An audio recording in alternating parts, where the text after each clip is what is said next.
Tons of child-associated objects get used to signify horror. Dolls, rocking chairs, lullabies, even kids themselves. But there's another object that's associated with childhood and can mean a variety of things other than horror. Meet the humble balloon. Balloons have a very simple design. They're teardrop-shaped, tend to come in solid colors, they have a string attached to the end, and they're usually filled with helium to allow them to hover above the ground.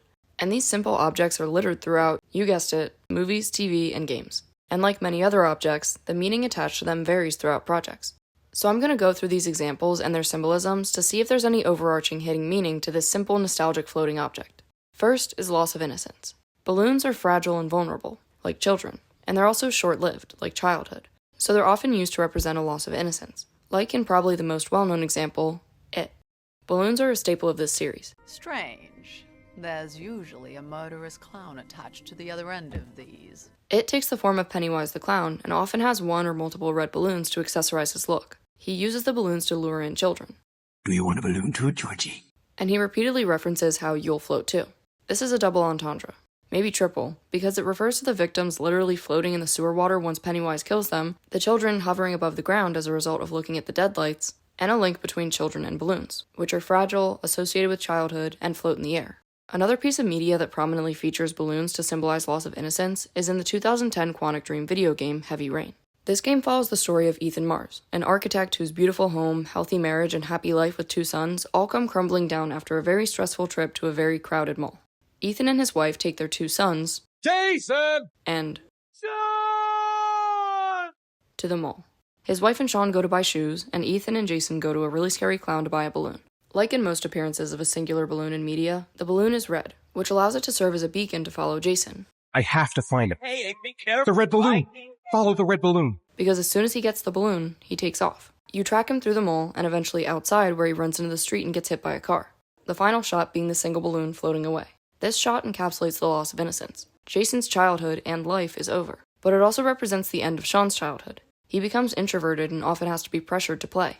And it's the end of Ethan's childlike joy in life. He's not acting like a kid while playing with his sons anymore, he's not hosting birthday parties, and most obviously, all the color is drained from the world around him. It's constantly raining, and this draws more attention to the bright red balloon held by his child in the final moment of normalcy in Ethan's life. I just wanted to write a story that would convey a fraction of the fear and guilt that I experienced in that moment, and just to write something about love, because love of father for his son is something very unique.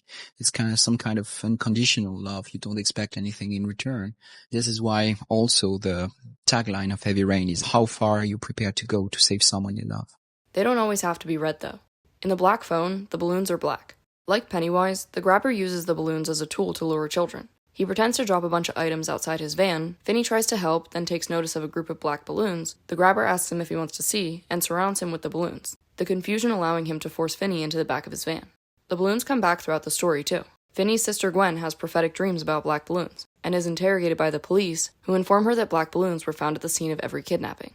We also found 1 black balloon at the scene of Griffin Staggs' abduction. And we never released those details. So the question is, where did you hear about the balloons? Another example of loss of innocence comes from a franchise surrounded by it, in the form of Balloon Boy from Five Nights at Freddy's. The fate of the children draws attention to Balloon Boy's appearance as the only humanoid animatronic. And of course he comes with a red and yellow balloon to top off his uncanny design of a smiling child. Child-associated objects are often used to represent a loss of innocence. Look at Bones' kite from Monster House or Danny's teddy bear in The Shining. Sometimes, these toys evolve to represent the next symbolism of balloons. Danger. Of course, this is present in It. The balloons are a warning. Balloons are usually a precursor to Pennywise's arrival. Their red color, which was added specifically for the films, remind the audience of blood, serving as an indication for future violence, like with the popping balloons in the 1990 miniseries, and the jump scare with Patrick in the sewer in the 2017 movie. The balloon being used to foreshadow something is present in some of M. Night Shyamalan's works, like in the news report of the birthday party from Signs, which zooms in on the balloons before showing the alien, and at the birthday party in The Sixth Sense, where Cole follows a red balloon upstairs, symbolizing Cole being drawn towards the spirits. we wanted to punctuate certain parts of the movie. So when you did see it again, that you would notice that there were little clues along the way, and one of them was with the color red. Some of the ghosts he interacts with are pretty peaceful, like Kira Collins. But the dungeon ghost that this red balloon leads Cole to ends up attacking him, the balloon serving as a warning for the violence that was about to ensue. The balloons are used as a similar navigation tool in Until Dawn, when Sam follows the arrows on the balloons set up around the lodge to lead her to the home theater, where she sees surveillance footage captured by the psycho and where he chases her for the first time. the balloons again serving as an indication of a future attack. They're associated with danger in the 2009 movie Brothers, when Sam's daughter rubbing a balloon triggers his PTSD after returning from Afghanistan, and in the Line of Fire, when a balloon popping during a campaign speech causes the on-edge Frank Horrigan to assume it's a gunshot, his concern for danger leading him to be removed from the presidential security team. This sense of danger all boils down to a feeling of tension, which is a major part of balloons. The thin plastic is stretched out by air as far as it can go, and sometimes it pops. The continual pressure faced by the balloon to maintain its shape is often mirrored in stories to reflect external pressure, like in Jordan Peele's 2022 movie, Nope. In Nope, one of the main themes is spectacle. The amusement park owner, Jupe, was a child star on the 90s sitcom Gordy's Home. The show itself used the chimpanzee Gordy as a spectacle, and this can be seen clearly through the episode where a birthday party is thrown for Gordy, accompanied with cone hats and presents and balloons. One balloon pops under the heat of the studio lights, and Gordy snaps. He attacks his co-stars, and we get another spectacle in the form of the Bad Miracle shoe, and then Gordy is taken out. This theme comes full circle at the end of the movie when Jean Jacket, the alien spectacle, is destroyed with a giant balloon. And like the balloon in the beginning, which, like Gordy, fell victim to the pressure of its surroundings, Jean Jacket pops. The word that we said the most on set, or I said the most, was spectacle. There's a magic to it, and something that I've devoted my life to being a part of, and there's also something insidious about it. There's also an odd connection between the current situation being faced by the Haywoods and Jean Jacket and the situation with Gordy in the 90s. In the Gordy's Home title sequence, which Jordan Peele released on Twitter prior to the film's release, we can see that the mother of the family that Gordy's living with is an astronaut, and the footage behind the title card shows a space shuttle about to launch. The theme song, You're a Strange Animal, is both of course a reference to the fact that the star of the show is a chimp, but the song is also about falling in love with someone you don't understand, like a spectacle. This mysterious intrigue is present in the real world in space, with disasters like the Challenger explosion simultaneously capturing the attention of people all around the world and terrifying them in regards to space travel. And it's echoed in the end of the film when the mysterious spectacle, the alien Jean Jacket, explodes instantly and in a similar way to the Challenger after ingesting the balloon, serving as a spectacle to the characters who witness it. Gordy's family's last name is also Houston, which immediately evokes an association with space for the audience. All of these factors combine to make the balloon an effective horror vehicle. In The Sixth Sense, the unbroken shot of the balloon slowly floating up to the ceiling makes the viewer uneasy. The balloon in It floating towards the screen has the same effect, before popping to reveal a jump scare. A big reason for the association between balloons and horror is the element of misplacement. A lot of our childhood experiences tell us that balloons are really only appropriate at one place, a party. So when they're being placed in anywhere besides a party, it stirs up some feelings of discomfort. The balloons in the Woodside Apartments in Silent Hill 2 are a good example. They're there for a party, but the dark and grim setting of the games contrasts the usually light and upbeat setting of a birthday party. And the welcome home message is an eerie reminder of James's guilt for Mary's death, drawing him to Silent Hill. One interesting example of displaced balloons that represents a link between balloons, violence, and misplacement comes not from film, TV, or video games, but from music. The 1983 chart-topping hit by Nina, 99 Left Balloons, or 99 Red Balloons, chronicles a story about 99 red balloons being released and mistaken for a UFO. The destruction of the balloons leads to a devastating war, all sparked by an innocuous object. The song, written during the Cold War, symbolizes the power of miscommunication and innocent objects to cause paranoia that leads to violence and a war with no victors. The final shot of the music video shows the last of the remaining balloons, juxtaposing the joyful, child-related object in the landscape decimated by warfare. The symbolism in the lyrics of this song are made even more interesting by the fact that it was inspired by the band's guitarist's experience seeing balloons released at a Rolling Stones concert in West Berlin, and the 1973 high school prank in Nevada where students released 99 balloons, one was lost, it was supposed to be 100, and attached them to a traffic flare to make them look like a moving UFO. Anyways, another separate reason for the use of balloons in media is to unfortunately show them being popped to communicate that the person popping them is an asshole. Balloons are fun. They're cheap, they're a spontaneous toy for kids. You can't hate them. So besides having the character literally rip candy out of a baby's hand, there's not a much better way to show that they're a cynical person than by popping or letting go of a kid's balloon. Prime example is in Despicable Me.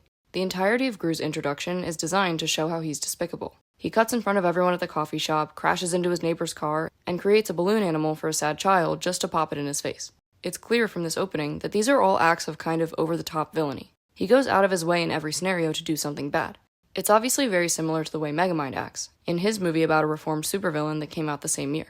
Similar to how Megamind compulsively kidnaps Roxanne because kidnapping the damsel is something he just assumes villains should do, Gru constructs a balloon animal for a kid just to pop it 2 seconds later because it's a villainy thing to do, to give a kid momentary joy just to rip it away. Another example of this type of character is Bruce from Filth, who is literally described as a scheming, manipulative, misanthropic bully. And we get a scene in the movie of him taking a bright yellow balloon with a smiley face on it away from a kid, letting it go, and flipping him off. In his defense, though, the kid did flip him off first, so that one's kinda warranted. And a third example of this is from the 1935 short film Balloonland, which is set in a world full of residents made out of balloons, and the villain is the Pincushion Man, a non-balloon character who goes around popping the balloons and reducing them to limp plastic. That final detail actually relates to a more broad symbolism of balloons. They represent emptiness. They're hollow. They can easily pop, easily float away. The joy that they bring is fleeting. This is explored in the 1965 short film The Man with the Balloons, also named The Breakup, that follows the manager Mario becoming obsessed with answering the question, how much air can a balloon hold? The inability to find an answer leads him to madness and effectively destroys his relationships. His life, like a balloon, is empty. He starts the movie wanting to put extra gifts in the candy he sells to entice children to buy them. He wants to push more useless gifts into the unhealthy candies to get kids to buy them, to earn himself more money, which doesn't fill his emptiness. He's a bottom-line driven individual, with attention paid to the fact that the achievement of his goals doesn't lead to fulfillment. This is mirrored by his desire to push the balloon to its limit, fill it with nothing until it pops and he has nothing left. It's a depressing symbolism, but it's one that's present in many of the director's other projects. A more recent example of balloons and emptiness comes from Apple TV's 2022 series Severance. Balloons come up a lot in this show. They're used in the Season 1 title sequence, where Mark can be seen holding a cluster of human balloons, and in the Season 2 title sequence, where we see imagery of Mark's head as a balloon with a tie string and see his head inflating into a balloon, which he then grabs and floats away with. They're also featured in the Season 2 premiere, when Milchick gives Mark a cluster of blue balloons with his face on them. This was deemed significant enough to warrant its own pop-up in London, in the form of a giant balloon installation with Mark's face on it. The creator of the title sequence, Oliver Latta, remarked on the symbolism of the balloons in an LA Times article. He said, "A balloon is something made out of air, nothing real, same as memories or stuff which is not physical but happens in the head. Everything is centered on the human brain. So the balloon can stand in for the lack of reality in the show in the form of the severed floor, and the lack of a concrete hold we as people in the real world have on our memories. Mark's face is also plastered on the balloon. They're literally filling Mark's head with air. Lumen is implanting these fake ideas about what Lumen is and what they stand for, fake facts about the outside world, and the effect of MDR's Season 1 uprising. It's all empty information. In a broader way, the balloons are also used to mark celebration in the severed floor. The show suggests that basic feelings transfer between the innie and the outie, like they use a candle from the outside world in Mark's session with Miss Casey because smells contain memories, and they sort numbers based on ones they think are scary. You'd come in sometimes with red eyes. We had a joke that you had an elevator allergy. You carry the hurt with you. You feel it down there too. You just don't know what it is. So it's not wild to assume that Lumen is using balloons in these celebratory settings because some part of the person remembers that balloons are used to mark joyful and stress-free events. But on the other side from horror and danger and emptiness, there are the more wholesome usages of the balloon, like humor. Balloons are used in a ton of different comedy settings. One example is the helium voice. We see this used as a moment of bonding for characters like Boog and Elliot in Open Season, a comedic scene where one character smokes helium out of a pipe in Hot Shots, another tension breaker in My Best Friend's Wedding when some members of the family sing Annie's song a cappella with assistance from a helium tank, and it can be subverted in movies like Alvin and the Chipmunks, where Alvin inhales helium but his voice is already high-pitched so the helium makes it low-pitched. Another piece of comedy can be used with the balloon by having the air being let out. This happens in Pee-wee's Big Holiday when he slowly lets the air out of the balloon for a full minute, and in Benny and June when the pitch of the air being released out of the balloon harmonizes with the classical music playing in the background. Then there's just random examples of humor, like in Two Night Stand when the balloon is used as a tool to get Megan to laugh, forcing her to forgive Alec. The balloon can also be used to represent wonder. Danny Deckchair is an example of a person characterized by their whimsicality and zaniness, who goes on an adventure across Australia in a deck chair with balloons attached to it. The DreamWorks logo, the logo for a studio with dream in the name, centered around creating imaginative stories for children, is a boy floating to the moon by holding onto a cluster of balloons. Even in a smaller way, balloons can pop up in stories about imagination. In 2018's Tag, there's a quick scene of Jerry returning a balloon to a kid at the mall. It's in the middle of a couple of other scenes of him just being a good Samaritan and being friendly with everyone at the mall, but it can also just be a little indicator that this movie is about a group of adult friends holding on to their childhood by playing tag. If a balloon can be used to represent wonder and imagination, it fits well appearing in a story about friends using a childhood game to remain in each other's lives. And in the same category as wonder, there's also the representation of balloons as hope, and one specific movie comes to mind. This movie is impossible to ignore when discussing balloons. Balloons are littered throughout this story. Carl is playing with a balloon when he wanders into the house Ellie's playing in. He lets it go, and then they go on their first adventure to retrieve it. He breaks his arm, and she sends him a balloon while he's recovering in bed. In adulthood, Carl sells balloons, and when Ellie is in the hospital, he sends her a balloon just like she did for him when they were children. And the balloon follows all the way to the end of the montage, with Carl holding a balloon at Ellie's funeral. In the beginning of the movie, we're led to believe the balloons symbolize adventure and ingenuity and whimsy. Carl lifts his house with the balloons, a seemingly impossible task, and floats off to South America, where we see his colorful house contrasted with the cruel villain's plain white blimp. But as the movie goes on, we see that the balloons don't really signify a journey that Carl is making forward. They're a symbol of the adventure he's reminiscing on from the past. Balloons are associated with children, and Carl just lost his childhood sweetheart and the person who introduced whimsy into his life as a child. This becomes clear after Carl has to throw out furniture and memories out of the house to make it float again after losing balloons. A clear metaphor for letting go, and after he sees Ellie's additions to the adventure book, where he realizes he doesn't need the picture-perfect house on the waterfall because life isn't picture-perfect, and he already had a quiet and beautiful adventure. He feels as though by holding on to all this stuff, he's keeping his wife alive, that he's preserving her memory. But in the end, he realizes that's in here. He's never going to let go of his wife. That's just stuff, you know. His perseverance throughout the film was not to reach a destination, but to appreciate his journey, and go on day by day and find joy in the rest of his life after losing his loved one, and even share some of his remaining love with someone who's actually there to receive it. And finally, going from more metaphorical to surface level, I think balloons get used a lot in stories simply because of their design making them easy to anthropomorphize. Humans will anthropomorphize anything. The teardrop-shaped balloon is the head, and the long string is the body. Lots of objects with a similar design end up getting anthropomorphized, like an umbrella in the Blue Umbrella Pixar short, and a hat stand in Johnny Fedora and Alice Bluebonnet. Probably the most well-known example of an anthropomorphized balloon comes from the form of the 1956 Oscar-winning short film, The Red Balloon. When a balloon is let go, it's lost forever. And as for its paired symbolism, when childhood is let go, it's gone forever as well. So this short film serves as a kind of wish fulfillment for everyone who sat powerless in a stroller as a kid while watching a balloon float away into the sky. Because in this movie, when he lets go of it, it simply comes back to him. The story of this sentient balloon is set in a post-World War II Paris. The bleak, gray atmosphere is contrasted with the bright, innocent balloon happily following the young boy, Pascal. Pascal's lighthearted adventure with the balloon reflects the potential for tragedy to be transformed by imagination. The balloon ends up being popped by a group of bullies, likely another echo of post-war sentiments, and Pascal is taken on a ride above the city by a cluster of balloons, possibly a metaphor for the endurance of a childlike spirit in the face of a hopeless setting. Which brings me to the next point, that there are multiple types of balloons that get used to display a number of different things. There's regular blown-up balloons. They're most commonly used to represent celebration, danger, loss of innocence, spectacle, and humor. The next type is hot air balloons. The first use of hot air balloons is escape. It's used as an escape vehicle in movies like Monster in Paris and The Mummy Returns. The 1982 film Night Crossing chronicles the true story of two families who escaped East Germany in 1979 in a homemade hot air balloon. On the more childlike side, Madagascar and Wizard of Oz both have scenes of escape. Wizard of Oz being a calmer departure from Oz, and the more stressful escape being shown in the 2013 movie Oz the Great and Powerful, and 2024's Wicked. The Wizard of Oz relates to the next symbolism too. Technological innovation. These devices are just so wild-looking and wildly operated that they're often used to display the blending of technological understanding and imagination. The Aeronauts, a story that follows a scientist and pilot's journey in a hot air balloon, fits in this category. The hot air balloon, and the regular balloon for that matter, can also serve as a vehicle for travel. An example of regular balloons in Mario Party, with them being used to transport Toadette and the star around the board, and an example of hot air balloons in Around the World in 80 Days. Which is an interesting one, because this story is synonymous with hot air balloons, but they're not even present in the novel.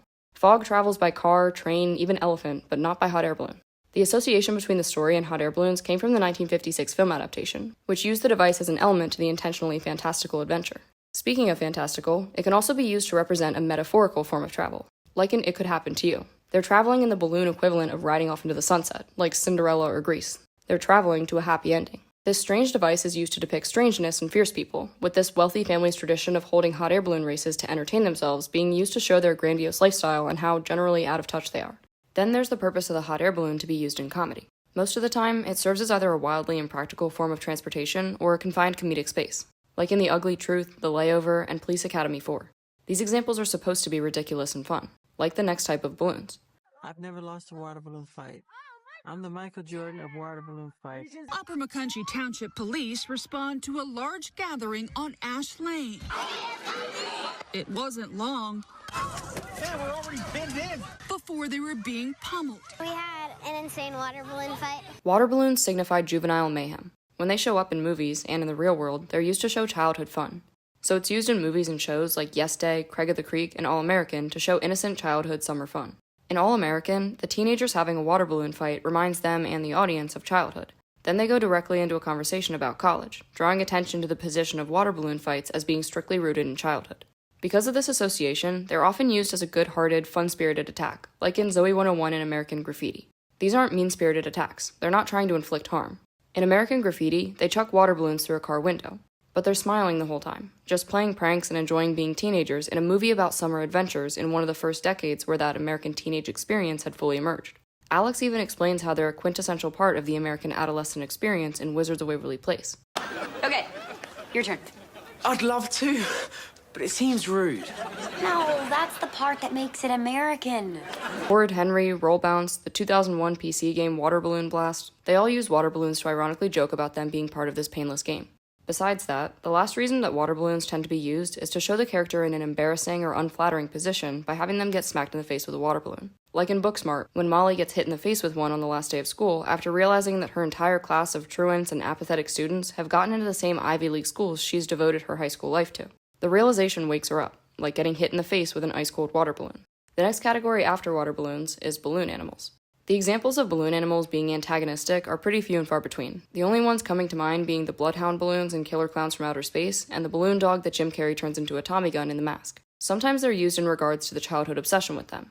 In wholesome examples like Patch Adams, where he makes safari balloon animals for a terminally ill patient to cater to their desire for adventure, and in much less wholesome examples, like the kid in Wedding Crashers demanding that Jeremy make him a balloon animal.